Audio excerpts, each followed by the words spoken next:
What is a little bombshell your therapist dropped in one of your sessions that completely changed your outlook? Stop trying to get everyone to agree. When you need everyone to agree, the least agreeable person has all the power. Really changed my outlook on planning family events. I've always said that, in the absence of real leadership, the biggest whiner usually gets what they want. Same idea, especially in social situations. Real leadership is exceedingly rare. Don't think of the relationship as over. Think of it as complete. Fundamentally changed how I was processing a tough breakup. So helpful. I've never really had friends. I've had colleagues and classmates, and housemates and people who have hung out with me, but I never really felt close to any of them. And I did that thing you see on here sometimes. I stopped reaching out to see if I would be reached out to, and I wasn't, which I took as confirmation that they didn't really want me around, or at the very least, that they wouldn't mind my absence. I was talking to my therapist about people I'd been close to in college, and she told me to pick one and talk about him, so I did. And after I shared some basic stuff like his name and his major etc. and a couple anecdotes, she asked me what else I knew about him, and I couldn't answer. It wasn't really a broadly applicable bombshell, but she said what else, and I started crying because I realized that, or as simple as the question was, my inability to answer spoke volumes. I've never had good friends because I've never been a good friend. I'm withdrawn and reserved, and I always made others do the work to drag me out, without ever extending my own friendship on a meaningful way in return. If I wanted to have meaningful relationships with other people, I would have to build them. I'm still working on this, but I'm trying to make more offers and extend more friendliness to others in my daily life. How was anger expressed in your household growing up? Were you allowed to show anger? At which point I realized I wasn't allowed to show any negative emotions whatsoever, especially not in reaction to negative emotions from my parents. You are not responsible for your parents' emotional well-being. They are independent adults who have been on this earth for many more years than you. Your mom is never going to be the parent you want or need, so stop expecting her to be and being mad that she isn't. Also, people who are addicts tend to get frozen at the time they started abusing drugs or alcohol, because their focus is their addiction and not developing as a person. So a person who started drinking heavily at 13 and quit at 30 would behave a lot like a 13-year-old. My wife phrased the first one as, adjust your expectations of others based on what they are able to give, instead of what you'd want them to give.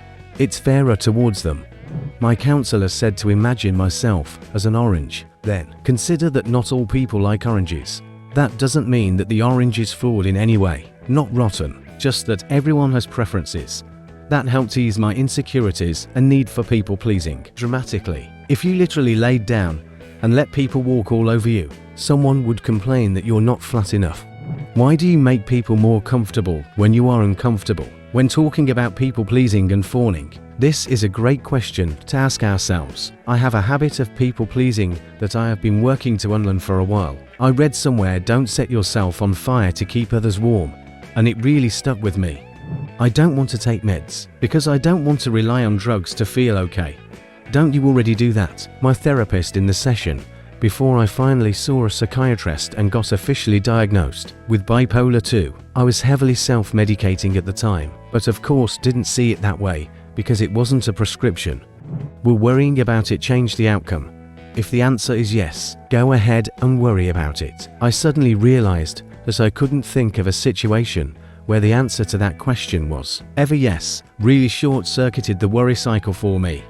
Accepting something doesn't mean you have to like it. That took away a lot of my inner conflicts about situations because I could accept a situation without expending energy internally fighting against the injustice of it.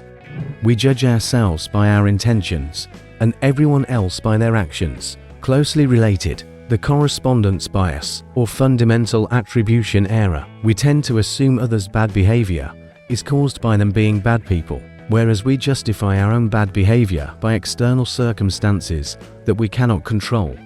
I was at a high-stress time, and I asked her how people live like this. She replied, oftentimes they have cardiac events. She said it as an urging to care for myself as much as possible. This makes me laugh, cause I just find very direct replies like this to be so startlingly true, refreshing, and needed. But it's nearly always the best advice you can get. I hit my friend with a similar one when she was asking how people manage to keep going when everything is a struggle, and I was like, they don't. They either don't struggle or they don't keep going, and it's when we start burning that fuse by being in the wrong mental space, environment, it's finite. You are not special. I was having some very strong anxiety at the time, especially in regards to other people. I felt like I was judged everywhere, like I couldn't go to the store, take the bus, or even go to a walk, because I felt people were judging my every move, how I dressed, how was my hair, how I talked, even how I walked. Every stranger was thinking bad of me. It was scary as hell. I was telling her about this and how I started avoiding going out, which was a problem because I had to go to college soon. And she looked me straight in the eyes and told me, "Name, I'm telling you this with all the care of the world, but you are not special. There is nothing that would make me think twice if we crossed in the street." It's harsh and is exactly what I needed. All the anxiety didn't let me see that until she said it. Of course, she helped me some other ways, but this really changed my life when she said it. I could go to college and be out because of it. Your mother was an absentee mother, so why would you think she would be anything other than an absentee grandmother to your child? It made me lower expectations of the type of relationship my child would have with my mom. So now she's the fun grandma on FaceTime that sends presents, but never shows up, and I'm perfectly okay with that. He said, claim the right to your space in the world. My self-esteem and self-worth was non-existent. I didn't believe I deserved the oxygen I was breathing. He was saying that being a person, being born, gives you the right to exist. You don't have to earn it. You're here. Claim your space. The fact that some of us have to pay someone to even feel like we're worthy and not a waste of breath, while some people are just walking around with major egos, totally assholes, narcissistic, that think their God's gift is truly something, and in the formal. I used to say a lot of things I wanted to do, and then follow up with, but it's hard. My therapist asked me one time how it would feel to say what I wanted to do and then say, and it's hard. I can't believe I hadn't considered that myself in 4 decades. But man, did it change my mindset on certain things. That my job or career is just a way to make money. It's not my life or identity. Took a lot of pressure off me. My therapist traced me on a big piece of paper so I could see how big, small I was. I thought him and I were about the same size. I got him to lay on top of the paper and I disappeared. Seeing my size that way made my brain begin to think differently. It helped me realize I was not fat. At 5 feet 2 and 110 pounds, I needed to realize that. Years of bullying messes with one's brain. Share in the comments which phrase from your therapist changed your perspective. That's it. Subscribe. It helps the channel grow.